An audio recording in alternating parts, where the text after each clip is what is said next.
Kung na kay Bible, pakibuka sa Psalm in chapter 16, verse 5 and 6. Psalm 16, 5 and 6. Ikaw gayod o Ginoo, ginasaligan ko.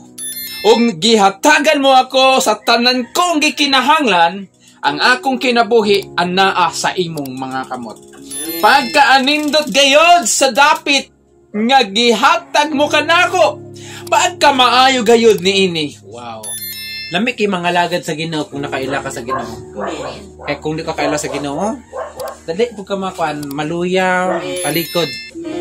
Di ba, nindot kayo na kaila ta sa Ginoo. Ang the only information na mutugan tatua sa personality sa Ginoo, wala lain ang pulong niya. Amen. So salamat sa Ginoo na dili ta Domingo makatuon, na po yung mga sama ni na mga adlaw. Dapat i-grab na to kay talagsaon ra ni, di ta pwede maabot sa langit. Lord, maulit sa ko kay naisimbalay dito.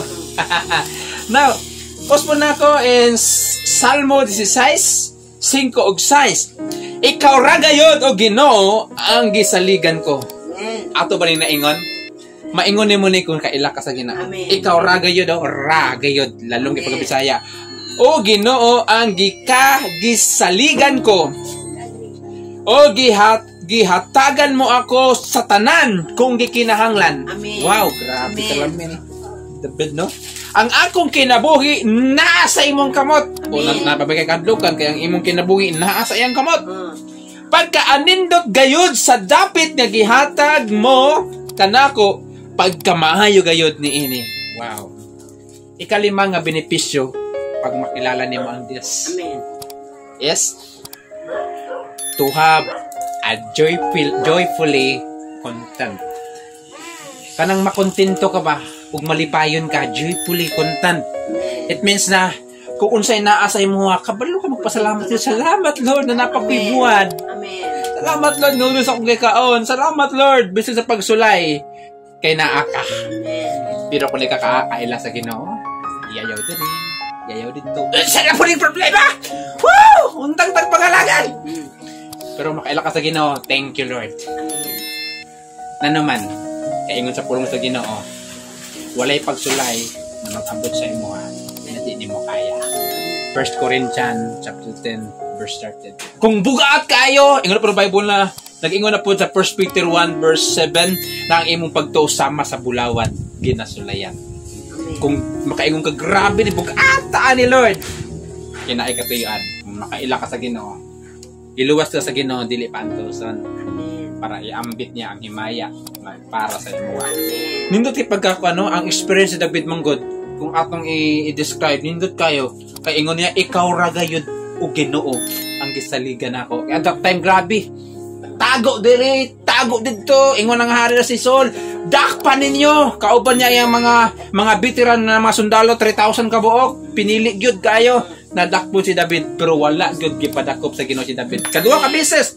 Sa langob o dito sa bukid na duol sa gitaguan ni David, wa gyud kadakop si Saul. Kay ingon ni David, ikaw ra gayud ang akong gisaligan. Amen. No naman, kontento si David sa iyang pagpangalagan. Kontento ba ta? O napatay ginapangita, Lord, unya lang ko mag-faithful kung ma-reach out na ko akong dream mo data ko. Unya lang, Lord, kung makaatap ako sa lugar na gusto ko atuan. Unya, di ka kaabot ng panahon na. Abot sa langit, ito bagay sa Ginoo.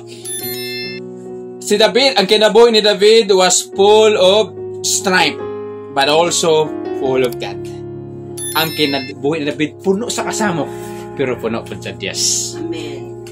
Isag kayo ng naakay sumulunod na 600 kung wala kay hideout dagan diri dagan dito na naman kung wanted ka na ginay gipatong sa imo na makita makatug-an ani bisan niya mga kauban na makitugan uy haring sa Saul nakita na ko si David tago na pud pero wala gyud gitugyan sa Ginoo kay kontento man si David sa iyang Ginoo. Amen. To know God is to be joyfully content in all circumstances because He is enough. Sa pag-ilado sa Dios, mahimot ang malipayon na kontento sa unsa man kaimtangan tungod kay igo na ang Ginoo. God is enough. Manay kanta na Christ is enough for me. Christ, di ba? Maingon mo na kung kaila ka sa Ginoo. Malipay ka na ngalagad sa Ginoo, pero kung kakaila sa Ginoo, ingon ako ganina, sikat pagutbot sa Ginoo. di reklamo sa imong kaimtangan, reklamo sa imong tanan, reklamo nimo. Pero makaila ka sa Ginoo, hilom lang ka. Kaya nakaingon ka, Jeremiah 29 verse 11, for I know the plans I have for you. Di ba? Nindot kayo makaila ka sa Ginoo. Like Paul, pareha kay Pablo, kay David, knew that the secret of contentment, namely, knowing God. Pag makaila ka sa Ginoo, kabalo ka makontento. Ang taong kontento, kabalo magpasalamat sa iyang nakabot sa iyang kinabuhi. Ma-enjoy niya kay kontento siya, kay kilala niya ang Diyos. Kay balo ang Ginoo, na kinahanglan nimo na ihatag na sa imo. Kay balo ang Ginoo, na di mo na kinahanglan, kuhaon niya na. Kinsa man na siya. Kuhaon na sa Ginoo. Kay magdala to sa uncontented sa imong kinabuhi. Unsa ang ikalima? To know God is to be joyfully contented. Kanang malipayon ka o kontento ka. Now, ato ta sa verse 7 and verse 8 sa Psalm 16. Daigon ko ang Ginoo. Kay gigiyahan niya sa gabi ang akong tanlag.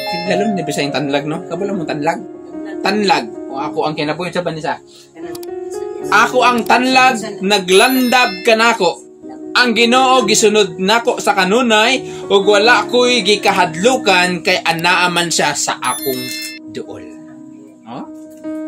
Kay ang Ginoo kanunay nagasunod ug wala ko gikahadlukan kay anaa man siya sa akong duol. So makita nato nagduol jud kayo ang relasyon ni David sa Ginoo.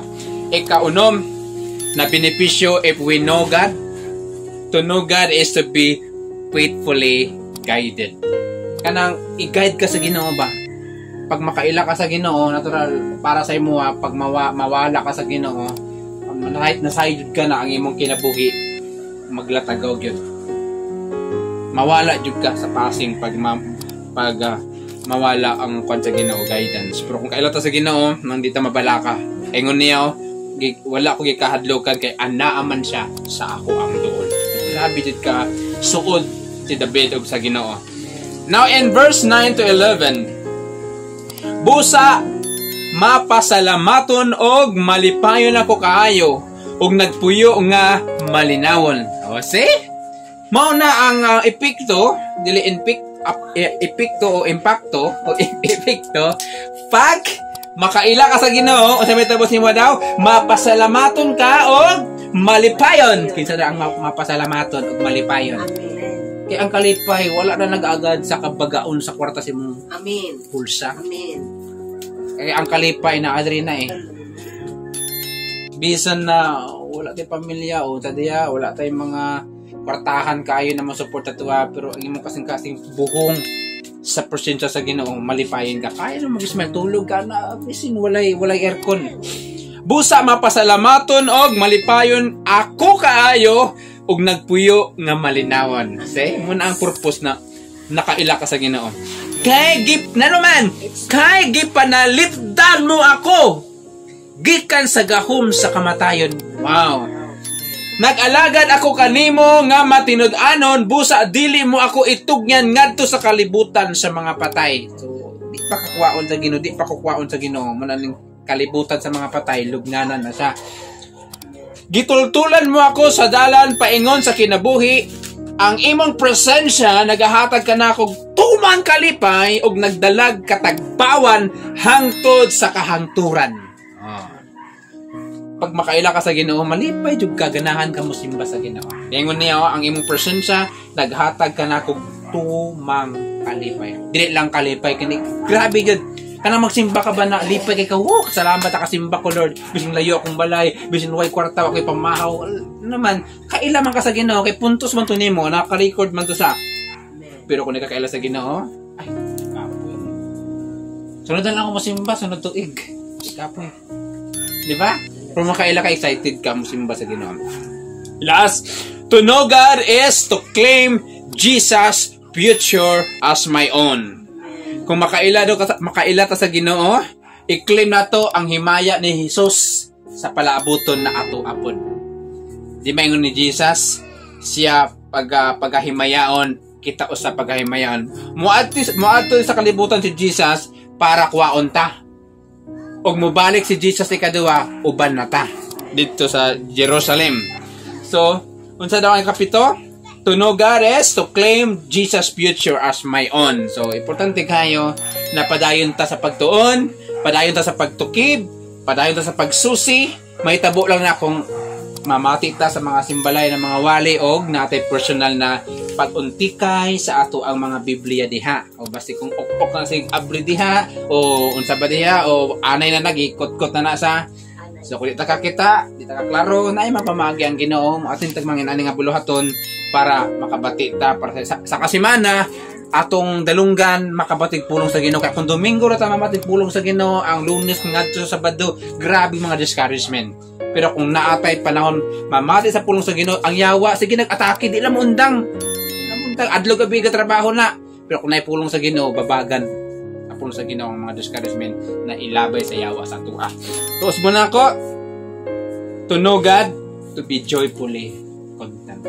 Makontento kasi mong kinabuhi. Anay ka pasalamatan kay mo nang gihatag sa Ginoo sa kuha. Pero kung di mo kilala sa ang Ginoo, mapuno ka sig reklamo. Tanan naglamon sa man akong kuan, mani mo na pro kung makilala mo sa Ginoo, puro ka pagpasalamat, salamat Lord. Kay buhi pa ko rin ning panahon na salamat Lord kay bising na ani akong kinabuhi. Malipayon gyapon kay nakailam ka sa Ginoo. Next is kung makaila ka sa Ginoo, pirmi niya ka i-guide. Kay malipay mo ganang Ginoo sa mga may pagsalig sa iya. Ang katapusan, i-claim nimo ang himaya na giandam ka Hesus ihatag usab sa imo ha. Kaya matindaanon man ta hantod sa katapusan. Muna ingon sa James chapter 1 verse 12, ang bulahan ang tao na nag-antos sa mga nagkananlaing mga pagsulay kay madawat niya ang purong-purong. So padayon lang ta igsoon sa ato ang kanunayon nga pagtuon sa pulong sa Ginoo ug mulambo ta para ang atong kinabuhi malipayon. Kaya ang ingon ako ganina, ang kalipay wala nag-agad sa imuhang kwarta. Kung sa may gigunitan na ang kalipay nag-agad sa imuhang pagkilala sa imong Ginoo. Na naakay katagbawan sa sulod nimo, nakay kalinaw, nakay kalipay og labot tanan ma-enjoy nimo ang gisaad sa Ginoo na ihatag niya sa kanato na naipagsalig sa iya.